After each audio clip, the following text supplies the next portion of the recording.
Hi there and welcome to My Catholic Perspective. I am Allie Marie, a born and raised Michigander, and additionally a daughter who was raised by a father who acquired a business that is fairly successful. And I want to talk today about policy versus popularity as in regard to President Trump. So I try to talk about current events and different things about Catholic Christian doctrine. So if that's something you're interested in, please do subscribe and stay tuned for next week, Thursday at 3 p.m. So today is January 23rd. Tomorrow is the March for Life in Washington, D.C. And yesterday was the 47th anniversary of Roe versus Wade. And President Trump declared yesterday to be the National Sanctity of Life Day.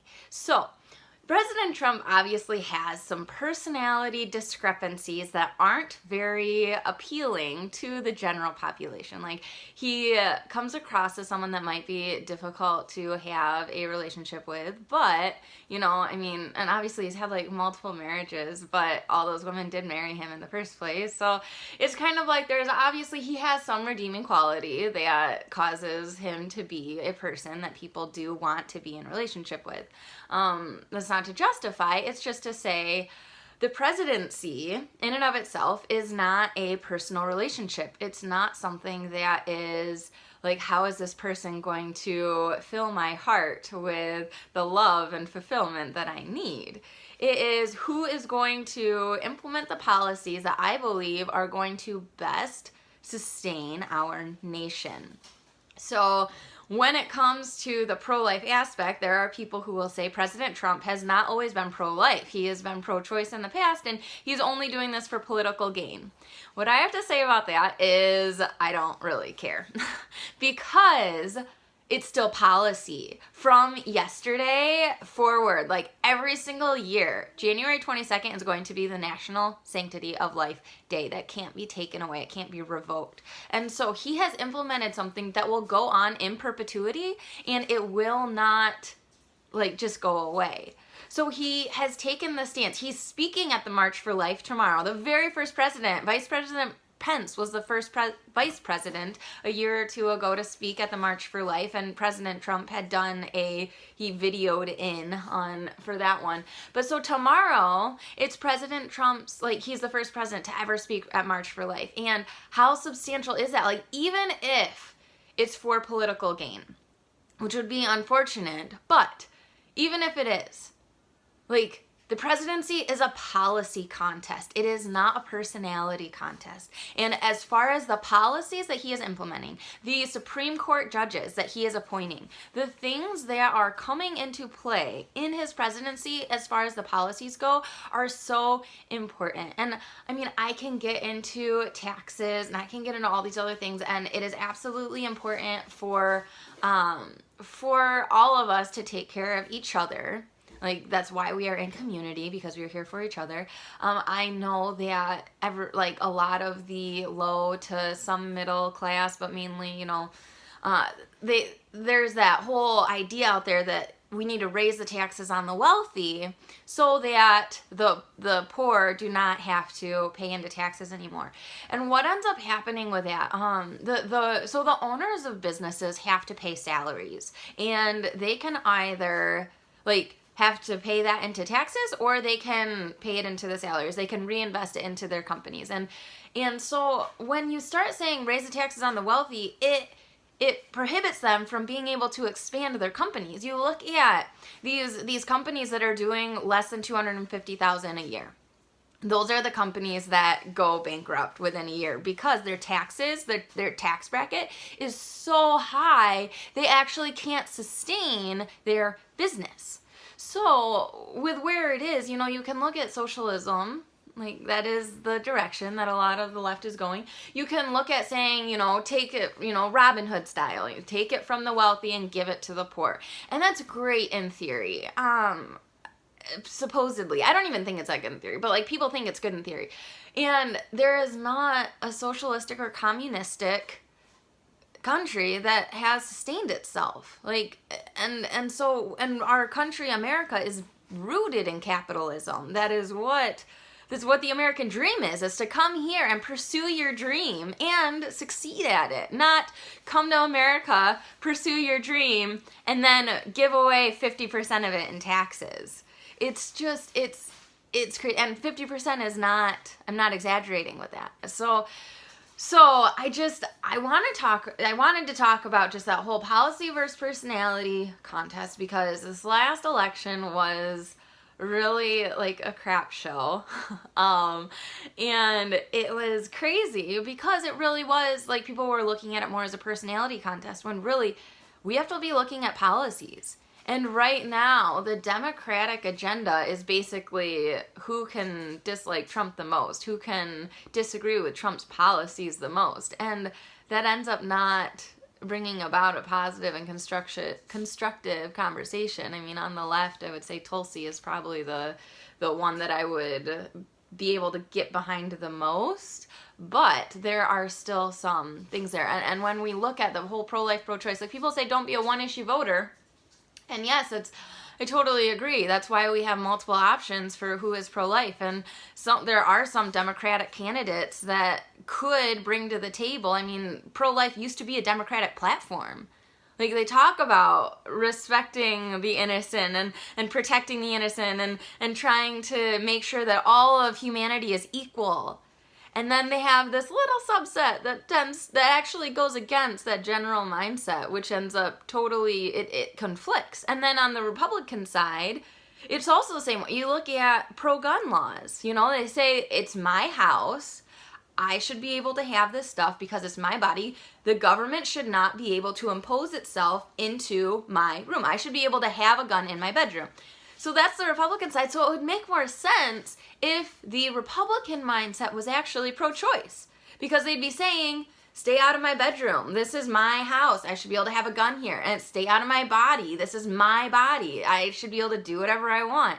And so, like, it's interesting to me how that platform, how it shifted, because it did used to be, like, back in the 70s, 80s, and previously it was, like, pro-life was a Democratic platform. So that aspect as well, that the mindset, like the media skewing things and trying to, it ends up not lining up. And there are a lot of contradictory things that go into some of these arguments that I could go on for days about. I couldn't make enough videos to cover all of the topics. But just bear in mind, as the March for Life is this week, as President Trump is doing this, people are like, well, I don't like Trump. And it's like, okay, that's fine. You don't have to like him as a person. We care about his policies. And I don't believe, like I said, the presidency isn't about a personal relationship about, ooh, how can the president make me feel good today? Like, it's not about how can he fulfill my heart. It's about what are the policies that he's implementing? How does it protect the innocent?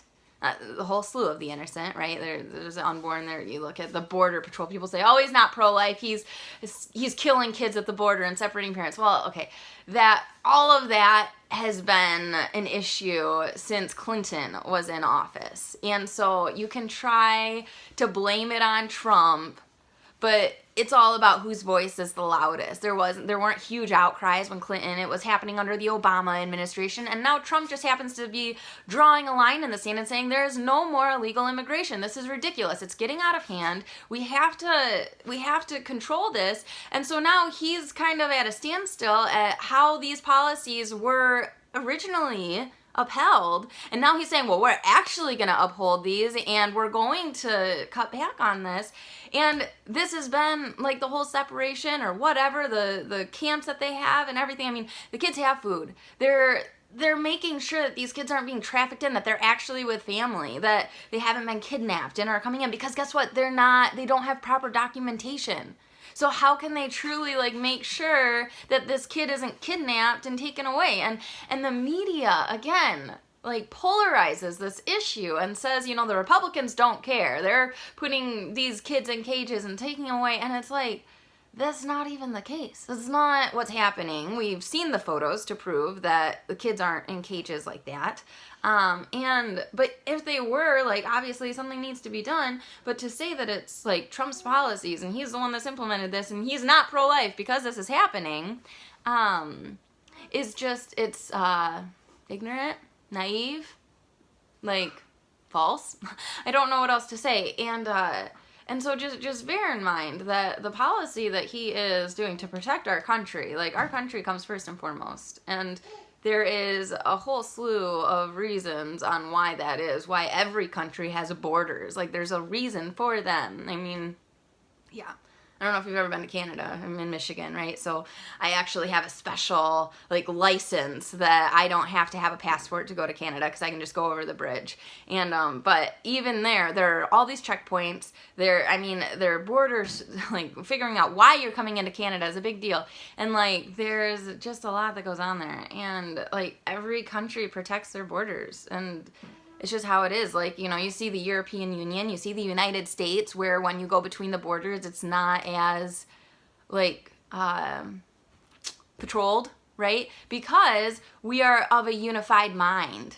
That's why the borders are open in the European Union and in the States. Like, we're all of a unified mind. And so when you start talking about Mexico and Canada, like, they have a different government. They have different policies. They have just different ideologies of how we are to interact in our society and what it means to be a citizen. And like you can argue that, oh, well, we're all human and, you know, we were all immigrants at one point, and there are all these arguments and you can talk about it, but to try to blame Trump and say that it's a bad thing that he's trying to protect our country, that he's trying to uphold the Constitution, that he's trying to, hey look, it's a little baby, bye-bye.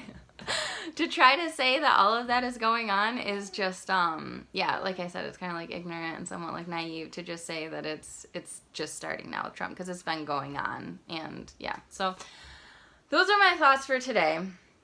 I'm so excited that President Trump is speaking at the March for Life. I haven't been able to go to one yet. I wasn't like pro-life enough soon enough before everything, and just, yeah.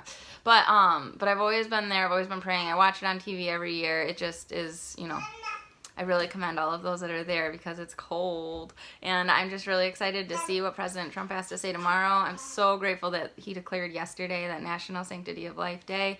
And just seeing that go on, I mean, that's a legacy that he's leaving. And so whether his personality is like warming your heart or not doesn't matter too much. Like, he is still implementing policies that are going to go on, he's leaving that legacy, and it is so substantial and so good and so in line with what the Holy Spirit would want for our country. As far as policy goes, like, you gotta focus on policy. So those are my thoughts. God bless you. Thanks for tuning in today. Like I said, I'll be back again next week, Thursday at 3 p.m. If you have anything specific you want me to talk about, feel free to leave that in the comments, or, you know, always continuing the conversation, because there's always more to be said. So we'll talk to you guys later. I hope that God grants you the resources that you need to draw closer to Him and to those around you, and I hope you are able to make it a great day. If you're at March for Life tomorrow, have a safe day, and we'll see you soon.